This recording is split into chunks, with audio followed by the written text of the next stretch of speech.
You're watching The Breakfast Club. Morning, everybody. It's DJ NV, Angela Yee, Charlamagne the Guy. We are The Breakfast Club. We got some special guests in the building. Jerrod Carmichael and Lil Rel. Absolutely. What's up, guys? What up? What's up, you guys? I can see y'all. Carmichael season 3. Season 3, man. How does it feel? Really fun. I'm excited about this one, like more than even the other two. I think it got really like cohesive. I think that the stories are better and stronger. It's really fun. It's like my favorite season of television ever. What kind of topics are you touching on? Because I know you definitely have a lot of crazy topics from before, but things that we all grapple with in real life anyway, and things that have happened. It gets. Well, I've never mentored a transgender person yet in my life. I see what you're saying. All right. we the first episode we taped this season was our grandmother has Alzheimer's and then decides to end her own life, which I know doesn't sound funny. It's hard describing like any of these episodes without it sounding like this really depressing. Like, wait, what happened? Yeah, I thought you were gonna say she forgot her name or don't remember y'all. You're like, no, she want to go. It gets pretty heavy. Yeah. Like that's the first episode we taped, and like it's fun because we go to a real place of tension. Right. You know, like when the studio audience is always a little like surprised. Like there's always these like kind of awkward laughs of like, no, they're not actually, like she's not gonna actually kill herself, is she? And you know, that's the funniest. That's amazing. Our show, like the crowd, it's so funny watching them not sure what's gonna happen, and then after they yell cut, and just all them having conversations like, so what they about to do?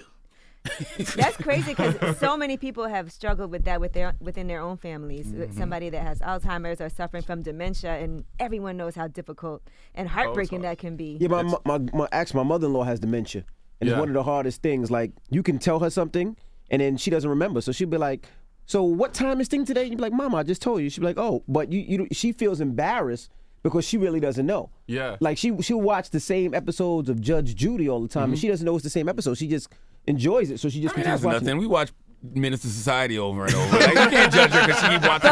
But we know all the words. No, but it is such a real thing. I mean, you know, even David's mother and Loretta, both their parents suffered from it. I mean, we all have somebody, you know, that, you know, is affected by it. And so anytime we do a subject like that, it's an awareness that there are like people that are going through it, and it's like families that are really hurt by it. So we try and handle it with as much integrity as possible. A lot of times the humor comes from, you know, a lot of our ignorance around certain things, the things that we don't know, things that we're learning. It comes from us, you know, and trying to understand is where the humor comes from, not the... Like the transgender episode you were talking about. Yeah, the parents and the generational divide, you know, and trying to understand exactly what that is, you know, that's where the humor comes from. And let's talk about generational stuff, because I always look at you and I look at Rel, and I'm like, if this was the 90s, or even early 2000s, these guys would be super stars. I mean, y'all got sitcoms, hit movies, HBO stand-up specials. It's like this era doesn't even appreciate that. And give it up for Lil Rel, who is even more popular than last time we saw him. Yeah. Do you think it's a generational thing? Lil Rel's a different person now. They don't appreciate it as much? Well, a lot of... He got his arms folded. A lot of I'm things sorry. Relax, Rel. I'm okay. Like this chair so low. I think that like a lot of stuff I've done so far is really really specific. I mean, choosing, you know, network television was a specific choice just to kind of, you know, reach probably a lot of middle, you know, America, like with that. That's a really specific group of people, you know, comedy, you know, HBO, because it's a really specific outlet. So I think, you know, and other than that, I'm kind of low key. I mean, Rel is, you know. Rel's out there. Rel at all the parties, all the award shows.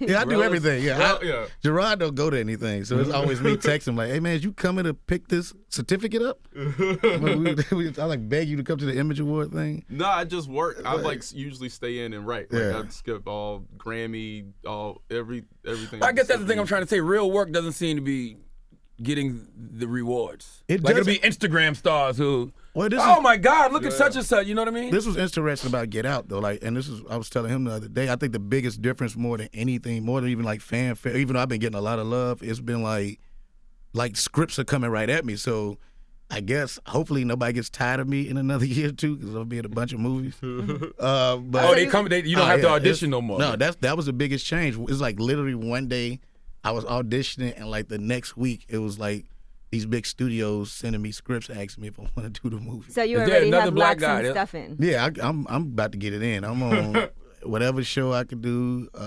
Carmichael season 3 is great, but then we still got the movie. I'm like doing a lot. That's great. No.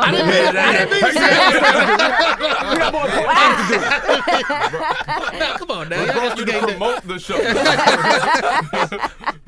But you know what I also think what you said is we lived with content more. Even when we used to see the specials, whether it was Eddie Murphy or Chris Rock. True, I watched those several times. True indeed. That with Dave Chappelle, I watched them once and I kept it moving. I'm like, what's next? We don't live with I watched with Chappelle stuff twice. No, yeah, I watched it more. I watched it more than with twice. We don't live Because you know why when we people don't come live over, with I it put it on anymore. again and again. Like, oh, you didn't see it yet? Let's watch it. I watch stuff like that. Well, that's why I always, I like the idea of it just like existing as a thing that you can revisit. I mean, that's the goal for art, right? To make something that people have to revisit. They have to come back and see it. They have to, to watch it twice to even fully get what it is. That's why I haven't rushed to do another special. Like, I want people to see what I did the first time. Like, like once the movie came out, it did bring more people to, oh, he does this, he does stand up or whatever. So it's like, I'm just not in a rush, man. Mm-hmm. Like, I was just doing some dates with Chris Rock, and like, I could appreciate like when he comes back with this next special, Right. It's gonna be this vintage. From what I saw, it was great. It's like I haven't seen him be this guy in a long time. And sometimes it takes time. It takes things. Like, I think people that rush to do it, which is why even with Netflix doing a bunch of specials, it's kind of hard for people to sit on your stuff because it's always something else coming out right after that. Yeah, I don't think you guys have that luxury though that Chris had. Chris can, I don't even know if Chris can do it every 10 years, every 15, or how he's doing it now. No, but I think people have a certain amount of pay. Like, if you make something, I think that's meaningful and like coming from a place of truth, I think people actually will if Andre drops an album, it wasn't like, oh man, that's too long. It's been way too long. It's like, no, you appreciate it. No matter how long Kendrick takes, no matter how long a thing, Frank Ocean gives these large gaps of absence. But I think people, if you make something meaningful, I think like Dave Chappelle, he's been Dave Chappelle coming back, Chris Rock. Yeah. All these things are like meaningful events. So Tracy Morgan just did his special. Yeah, Tracy after the tragic accident is coming back, and it's like something he has something to talk about, and people will connect with that. I was having a good debate about your stand-up special because somebody was like, "Oh, he's so disrespectful." I don't think people actually listen. Yeah, it was the Jay-Z Martin Luther King thing specifically. And I was like, I actually thought that was kind of honest, and I hate to say it, I felt him. And who also I think people, you take it as a bad thing. If you like, I'm from the hood too. If I'm trying to update, someone that we look up to, someone who is a good example, I don't think there's anything wrong with that. We're taught to. In a black household, you're taught to Martin Luther. It's like Jesus and Martin Luther King run neck and neck. Absolutely. As far as like, and he becomes unless like your this father's person. in Islam, and then it's Elijah Muhammad and Malcolm X. But see, and even Malcolm just being like this flawed human being who gave us something to overcome. Gave him something to overcome. Like, we connect with that. Like, I think that's who you really connect with. As a kid, like, even as a kid growing up, I read about Malcolm so much and watched his speeches because I was like, oh, he's a flawed person who overcame something. Like, absolutely. And Martin Luther King a lot of times becomes this untouchable thing that people, you can have reverence for, but a lot of times you don't. Until you find out he was very personal. Until you find out he was cheating, then you're like, oh. But even that, usually those types of like human error usually covered up by the estate. We don't really get that side of them. So like me saying Jay-Z was just merely being like, well, look, it is also someone current, like still alive, someone that you can actually, look to as this example. So I don't think there's anything wrong with that. But for those who haven't seen it, buzzwords. Explain what the joke was, if you want to. No, I was just like, no, because that's it's not gonna come out right. It didn't come out right. It makes sense. You gotta put it in context. You hear it, and it's just like, no, do the joke, and then like no, I can't. He basically says Jay-Z means more to him than Martin Luther King Jr. He can't recite too many of Martin Luther King's bars, but he knows all the Jay-Z's. Right. It's something to that. That's real. Though. Now, is there anything that you personally, because I know, like, I can't believe, mostly aunts. Your aunt and uncle probably hate. Dr. Like, King, you don't. Jay-Z. How dare that? And then they You compare a dope dealer to a preacher? God, you just try and get avoid being called a goddamn coon on the internet. People don't even know what that word means. No, they don't. They have no idea. Here we go. They use it for anything. Look at Rel in that Bulls jersey looking like a coon. Like what? What's that supposed to mean? A coon is somebody that reinforces negative stereotypes of black people. There's nothing coonish about a Jay-Z Martin Luther King Jr. joke. No. Who?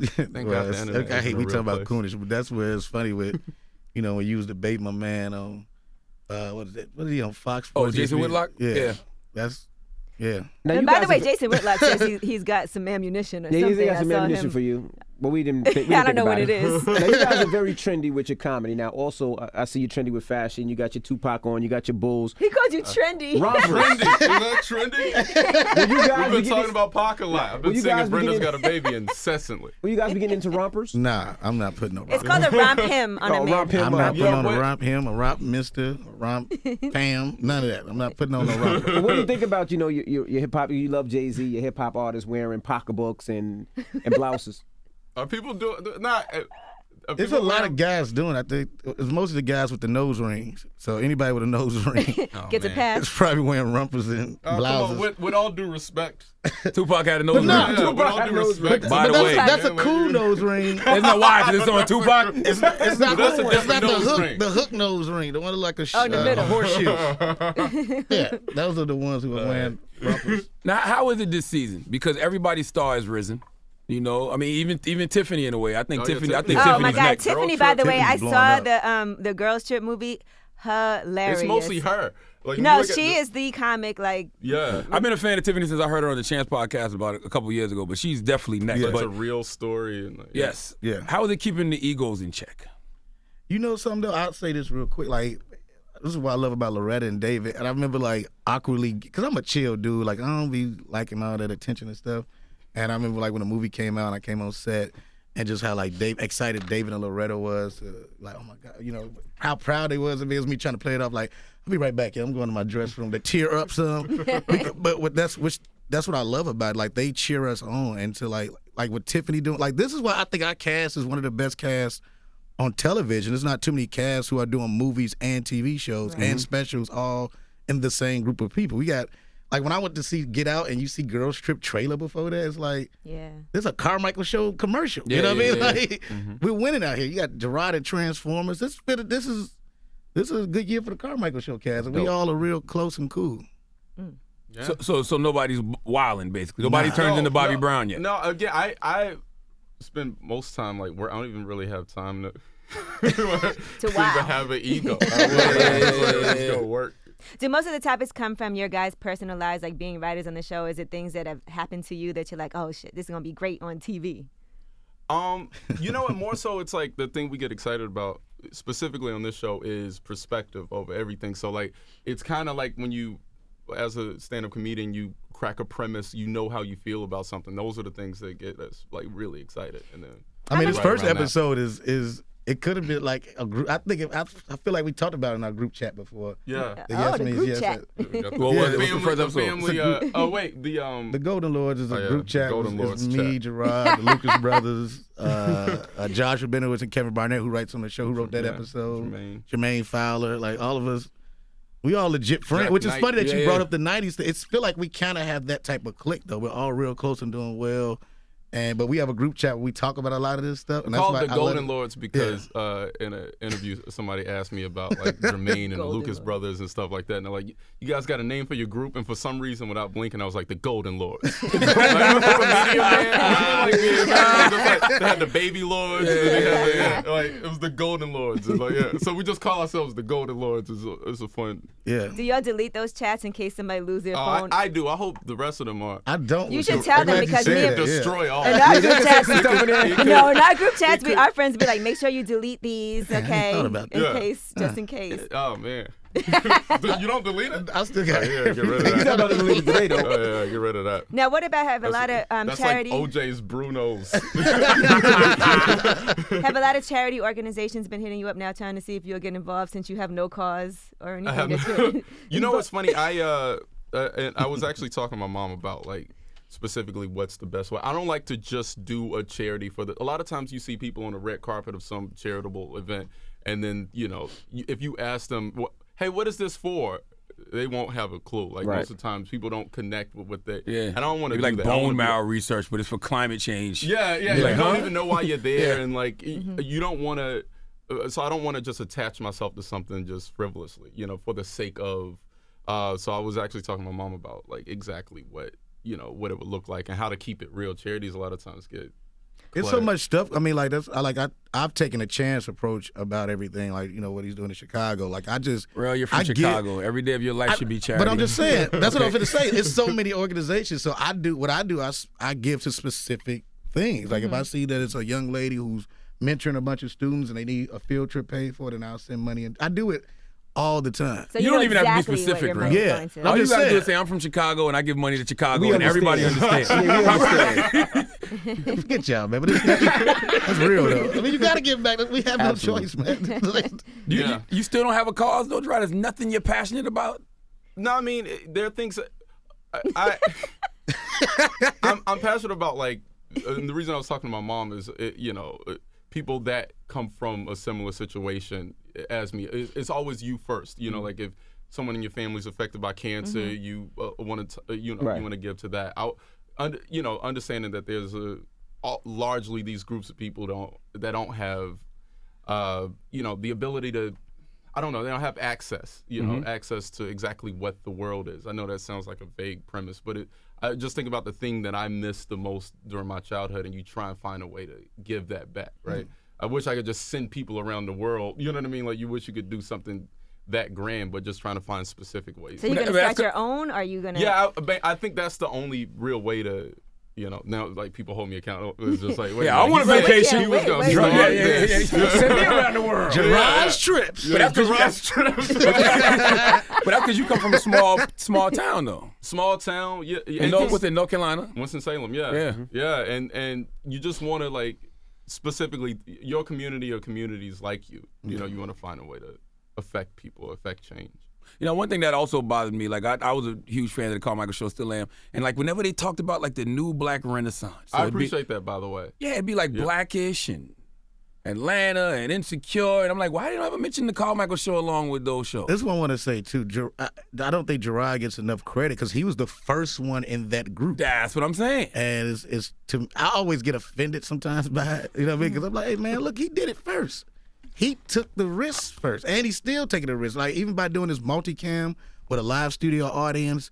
Like I look at other shows and they're comedies, and then if they do a serious subject, they get into this deep moment and they got a montage and like it's a comedy, man. When did it become a drama? You know what I mean? So like with us, we've been able to like, which I think is genius, take these very serious topics, and because we have that audience there right away, you have to find the funny in that tension. And he did that first. This dude took the risk first. He was the one doing all, and it's so. Believe me, it's like the Twilight Zone sometimes when we like, come on, for real. So is it the network? Like what is it? Like I mean, we had a bump or two with the network. I think marketing, awareness, the rule of network is kind of finding a time slot, being planted there. I think it'll be a bit more consistent this season. But we'll see. I think Netflix has allowed a lot of people to connect with the show in a new way. Again, I really am thankful to you for you've always championed the show. You've always like even reached out to me personally anytime like you liked an episode, and it really means a lot. And I think people are starting to like be connected with the show, watching it in weekends, and people tell me just even on the street like I just watched all 2 seasons Saturday. Right. It's not a lot of episodes. Baby. So Netflix is allowed to enter into a lot of homes, and so I'm excited. Does it bother you though? Do it bother you? I always would, because this thing about it too. It's so everything's so cliquish. You know what I mean? Like I look at shows like Atlanta Insecure, which I love them. So it's not like that's not a disconnect really. But I love them. The older shows, the older actors, it's like this cliquey thing where just because he don't probably play the game like they want you to, like. It was almost like they hating on that in a way, to me, in my opinion, right? And I really don't care. You feel like they hating on you? Because it's only 2 black sitcoms on network. I think so. I don't. But again, like you gotta understand, like, and I hang out and everything. So I catch the blood. I know what's going on. Usually, it's not even just a thing to say. I'm not even saying it because is probably the most uncool thing you can do, but I'm just always. I think if you again just kind of create. I like to create. You don't like to go out. You don't like to hang. You don't like. I mean, every now and then I'll go out, like but his producer's shocked about how he did everything. I had a conversation with a producer like, how did he get a deal where NBC is and 20th Century is the studio? To them, it was unheard of. Right. They're like, where did he come from? And it's like, it annoys me, man. I'm like, dude, he did everything he was supposed to do. He did the showcases. He did the festivals. He got a deal. That's what happens. But we don't know you because we ain't. Do y'all ever argue at all behind the scenes at all? Nah, not really. Nah. Rel is chill. No, but Rel seriously is like the funniest person I've ever met before in my life. Like he was just like when we first met. I was trying to tell the story when we first met. Like I was such a big fan of his, and I like ran up on him on the patio of the Comedy Store, and I was so excited. I was like, "Hey man, I've been watching you on YouTube. I think you're incredible." And he was just like, "All right, fam, thanks." And he grabbed his drink. And he didn't know who you were. Damn. Yeah, it was just like because he was on 10, and like sometimes these comics be too excited. It's like, He was on 10. Calm down. Yeah. So I was like, nigga, I'm gonna put you on the show. But that's how we became friends too, because he's also lover of comedy. I think like one of the reasons why I'm friends with Jermaine Fowler and all those guys, like they are real legitimate fans of comedy. And when you meet other real fans of film and TV, like that's one of the reasons why I did the Carmichael Show. Wanted to is because he said he was going to do it in that old school format. I'm like, oh, this is going to be fun because I'm a sitcom fan. Right. Now, if you're going to do the live studio in that way, I was like, oh yeah, I'm down. So. It's just funny, you can't get away with anything with multi-cam. No, you What's can't. Fun about it because like they're right. It's like a stand-up comedy show. It's one of the purest forms of expression because it's so you're held accountable immediately for everything that you say, and the energy of the room changes, and that's what we encounter every week when we tape, and the audience is right there. And if they don't like something, they respond. If they like it, they respond. Gotcha. Like, it just makes the show a little bit more truthful, I think. And you guys ad-lib a lot? Yeah. What's that? Do you like ad-lib a lot and go? You have to, I'm sure. No, not really. No, not you never really. said It's anything, and everybody was like, "Oh, he just went off script." I don't mind stuff like that. I don't mind if it's like, you're saying when just off script, or okay, I thought you were saying the audience. I know you were saying like, does the audience respond negatively? Yeah, that's what I mean. Like if the audience is like, oh, they didn't laugh, you'd be like, hold up, it's been a couple of times. If it feels real, Jerrod writes some edgy stuff, and sometimes I'm like, hey man, I know how they're gonna react, but I'll say it. But then a lot of times I'll keep certain takes that are like, if the audience is like, if it feels honest, then I'll keep it. He liked them to be shocked. It's like, do you want them to be shocked more than I wonder about that with Jerrod, though, because something. Jerrod gives people a heads up, at least on the stand-up. You're like, okay, it's going to get this worse. is going to be heavy. Yeah. Like, do you feel like you need to do that instead of just hitting them with it? You can see it in people's faces. You can see, like, when you're in the room, you can see people just like these smiling faces. I don't want to hurt anybody. I don't want to hurt no feelings. And everybody's like smiling, and people have this, they think comedy show, and everybody thinks I'm just gonna go up there leather and just yell at them for an hour, and then I don't, and I want to talk about some real shit, and then like you see them smiling, and I'm like, hey, no, but really, I'm usually talking to someone. I'm like, look, I give a little disclaimer because I don't want people to just be in their feelings. Anybody ever walked out? Carmichael Show taping of his stand-up. I wonder if somebody walked out on the taping. I'm not sure, but. That's interesting. Stand up, I've angered an audience member or two. You're not Paul Mooney, though. No. Oh, yeah, I done seen no, everybody. Paul I was at Caroline's. Half the crowd got up and walked out. Paul Mooney crazy. Now, it was an exposed nerve. It was a debate online. It was you and Michael Shea, because both of y'all stand-up specials were out, against Chris Rock and Chappelle. That was the debate that was going on. And I was like, that's not even fair to Michael and Jerrod. What do you think? I mean, is it fair to compare? I mean, yeah. I mean, I think, put it in. I think everyone in that group is incredible. Mm-hmm. I think everybody is fantastic. And there are things I love for Chappelle's special, things I love in Chase, things I love in Rock's. And we've all even communicated about each other's specials. So I think that. There doesn't need to be a divide. I think it's just healthy and fun, just put it all in. Like, why can't we all just have great specials? Yeah, exactly. It's just like it's all these unique point of views to have, 4 black guys, just have these 4 individual points of view. We should be celebrating that. Absolutely. Like we should be celebrating how unique every individual is. Like, but that's what's crazy. Like they always put in y'all specials. They always put the specials where everybody just. because this is about Chris Rock and Dave Chappelle, all of them have told me, which is like, hey, man, why don't y'all tweet this or something? About how great they think my special is, where did I come like, why don't you tweet it? Ain't nobody mention your special at all. Which is insane. No, they do reach They out. should, though. What's It's just great- because I ain't said Jay-Z, Dr. King, like, what? I thought your special was funny. I get so much. That's why I did the weekend with Chris Rock last weekend, and he called me out. I never met Chris before. He called me out the blue one day, like, dude, I got you know from Kevin Hart. Your special is one of the best specials I've ever seen. Ain't none of us better than you. Like it was like, dang. Chris Rock said that? Chris Rock hit me up. Tweeted though. Chris Rock's way too humble. To be honest, he called That me. is a humble. You know, He his called name a was bunch of people telling him how dope. It That's was dope. weird. Nah, that's dope. Like, why is he calling all yet? Like, Yeah, it that's right. was fun at first, and then it got creepy. I don't know, man. I think Chris just trying to lure y'all into the room to shoot y'all in the back of the head, man. He would have killed me last weekend. I've had great conversations with Yeah, Chris. yeah. I mean, Chris is a comedy fan, man. Chris He is talks a- about a lot. He talked about Jerrod this weekend. We talked about like this was one of my favorite weekends of comedy I've ever had, to just sit down and like have a very great conversation, really with a legend, right? And he talked about he watches him and Chappelle watch all this stuff, man. Chris the best of me. Yeah, To me personally, and I was young when Eddie Murphy Raw and Delirious was out, but I saw those. But Chris is the best stand up to me. Chris says stuff that you might want senators to think. Yes, exactly. You know what I mean? And this next Great. special, I promise you, he's like we did Houston, and like to see those people walk out because he got this new guns. Like all the gun owners, the whatever they got up they and got, walked they out? walked out. Yeah. Is that the one he did on SNL, something like that?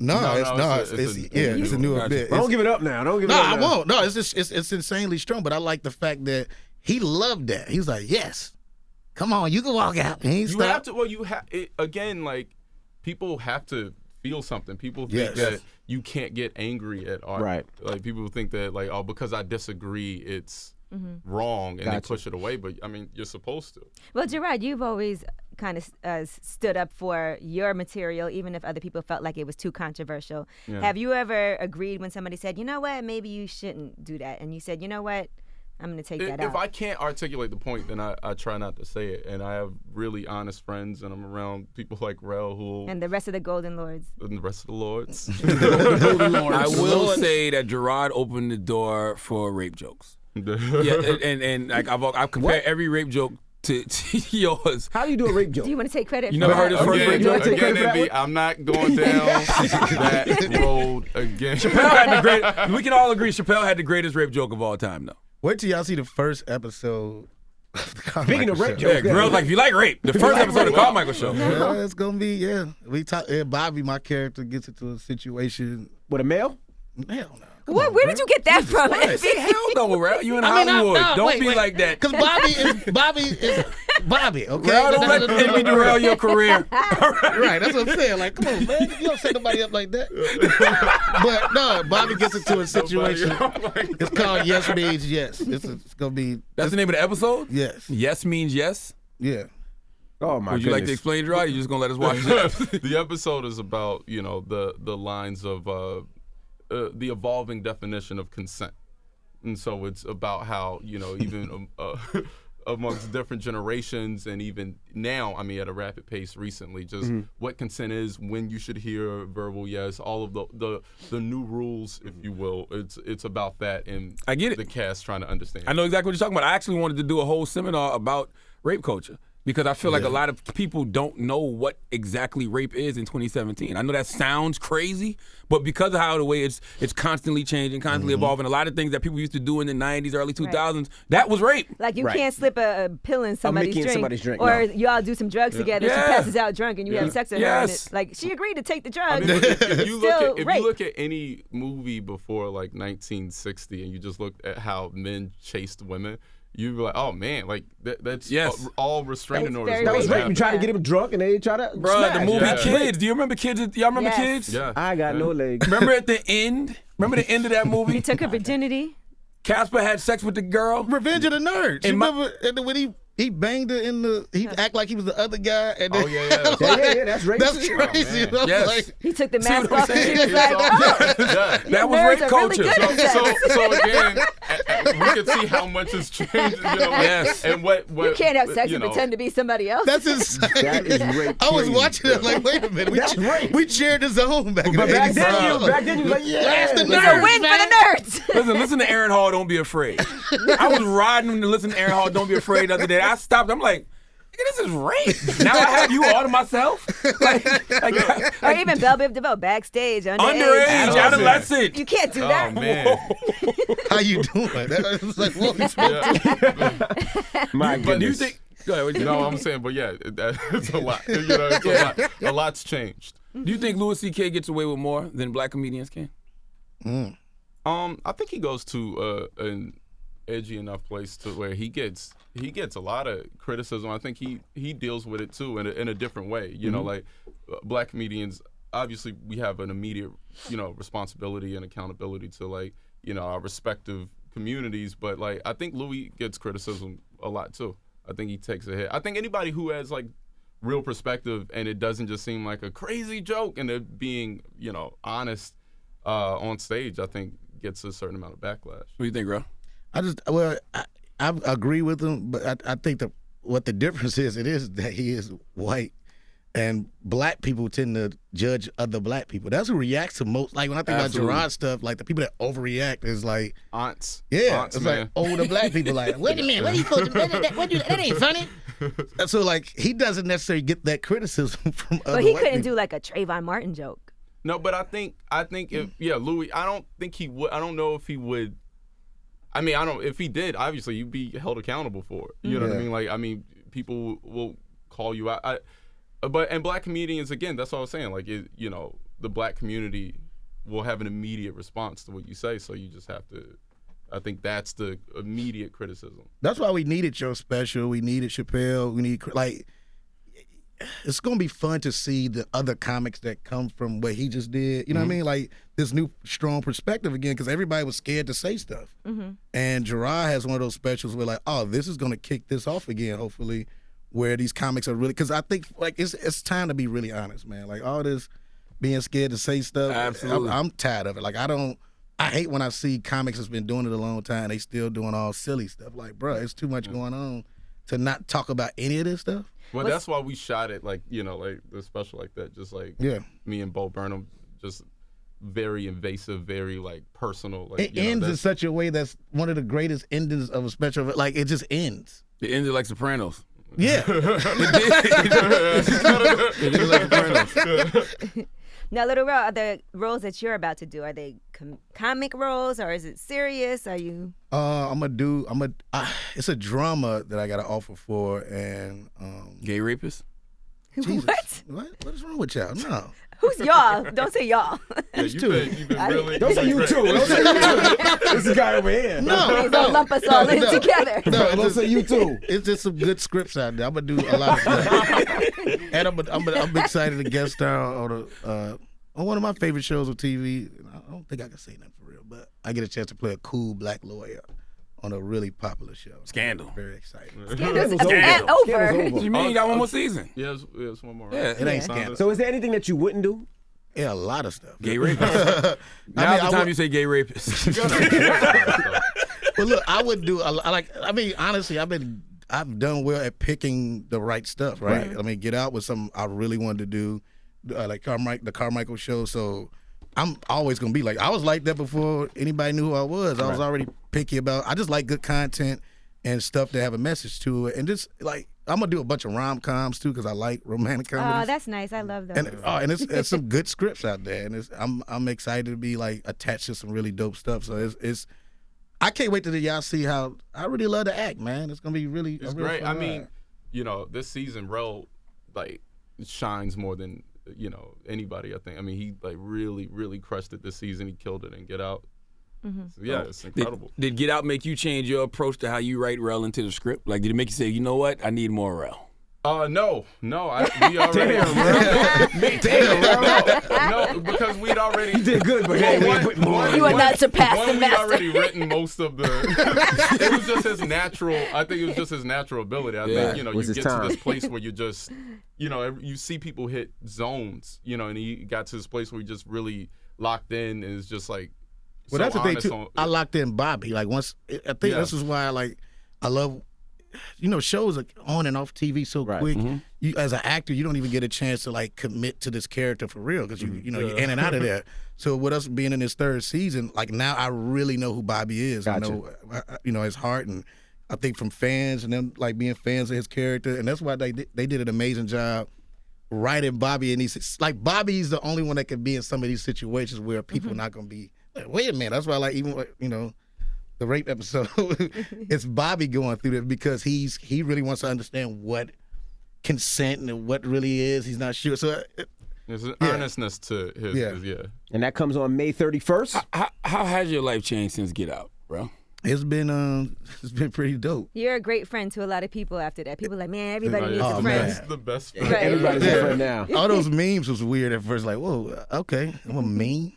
But yeah, it's been like even just like winning the MTV Movie Award was. I didn't think about award stuff for real. I just thought it was a dope script. Did you get equity in Get Out, or did you take a flat rate? Well, no. This is the thing about it because it was a low budget film. Such a specific. Can we see your contract? I was about to say, specific is just like they didn't have enough to really give. Tell us about enough your up front. So most of the stuff was had to be like back end. So you got back in on Get Out. Hey man, I'm chilling, man. Amazing. First of all, I'm from Chicago. Wow, guys, I'm sure you have a lot of family in Chicago. Hey, I was honestly, I was like, is he gonna take the bait? I was like, he took it. No, I ain't take no bait. I ain't got nothing, y'all. Call Uncle Rel for Christmas. I had to watch Get Out twice, and I'm gonna tell you why. Because the first time I saw nothing. it, I was thinking about that. Like that was a thought in my mind. I'm like, y'all wonder if I spent Rel. I don't have no money. I just take care of my kids. Bro, can we hold something, Rel? I wonder if Rel took up from money and he gets something on the back That's end. a New Jersey, Rel. That's some new glasses you got on. No, it's too, not. I man. had these last year, sir. These are my same frames. I bought this D-Wade jersey last year when he came to the Bulls. Is the Carmichael Show heavy on Trump stuff this season? No, not really. Because there's no real new perspective out there on like from an artistic point of view. It's like, I mean, we've seen Trump is bad on television before, and we get it. We mention it. We reference a few things, but it wasn't like a new, fresh point of view on it. So. It's a strong reference to this year. It's not like a big episode like we did last year. It's like it's a couple. It's like David's character. I think that's interesting. Like I like the perspective we did from somebody who voted for Trump. Yeah. And then realizing what it is. You know what I mean? So it's good. Would you guys ever do a Golden Lords comedy tour? Golden Lord. We talked about writing a movie. The Lords. That would be a good comedy tour. Tiffany. People get really ambitious in the group chat. We all have a moment where we're like, all right, so here's the Golden Lord stage play, and then we eat, and then we're just like, Let's go. Tiffany and David aren't part of the Golden Lords though. What? No, but we did a Carmichael Show tour, which we could and should probably do. I think. Oh yeah, we did one show together, and it was dope. It was really fun. Yeah, it was a really. Have you stayed away from white girls ever since Get Out? Did Get Out make you I've never really. I mean, look, not against anybody who dates white. I've never dated a white. You never indulged. But you would if you. Nah, I mean, politically. Look, I mean, everybody to each their own. I love black women. I like them chocolate, specifically with glasses.